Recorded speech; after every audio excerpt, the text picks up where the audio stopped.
फिसाया न'आव हाबबाय हाबनायनि परे 10 मिनिट 15 मिनिटनि परे बिसोरो 7जन 8जनसो फैनानैहाय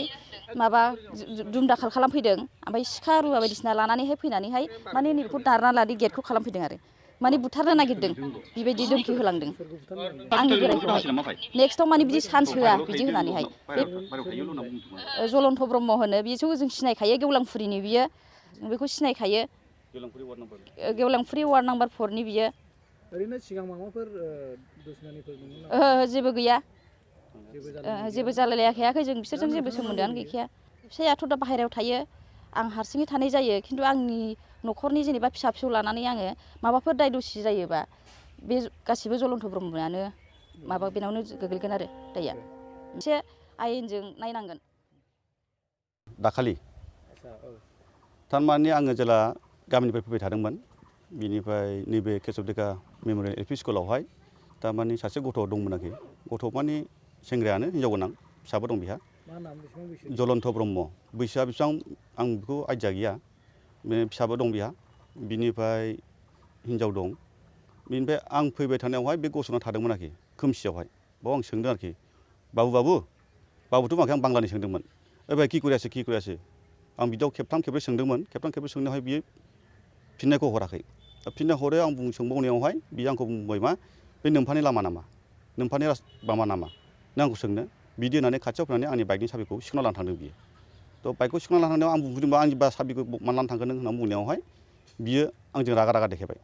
देखायनायाव आंबोथ' बाइक साबिखौ सिख'फिनबाय सिख'नानै आं न'आव लाबोफिनबाय बिदिनो 10 मिनिट 15 मिनिटसो उनावहाय मानसिफोर लानानै फैबाय बे सेंग्राफोर मा पुलिस लाग्रा लावथि गुफुर बिनिफ्राय खुख्रि बिनिफ्राय सिखा खंखाइ बायदिसिना लाना फैदों आरोखि बियो दा माखासेखौथ' आं सिनायाखिसै मोखां खाथेजोबनाय बे जलन्त ब्रह्मखौल' आं सिनायगौ बिसोर 7जन 8जनसो फैदों आरोखि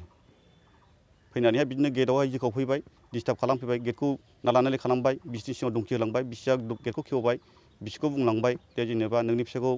एरखम खालामगोन वार्निं होबाय लास्ट वार्निं मा वार्निं नानानथा रोखोम खोथा बुंलांबाय बिनिफ्राय बिसियाथ'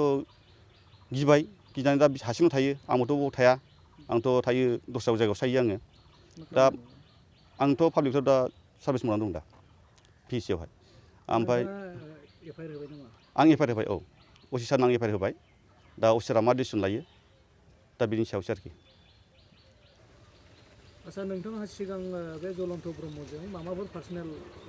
माबाफोर दंमोन नामा? आंहाथ' जलन्त ब्रह्मजों जेबो पार्सनेल जेबो गैया मानसिखौ आं सिनायो खाथिनिनो माने बेहा गामिया गेवलांफुरि वार्ड नाम्बार 4 ओमफ्राय बियोथ'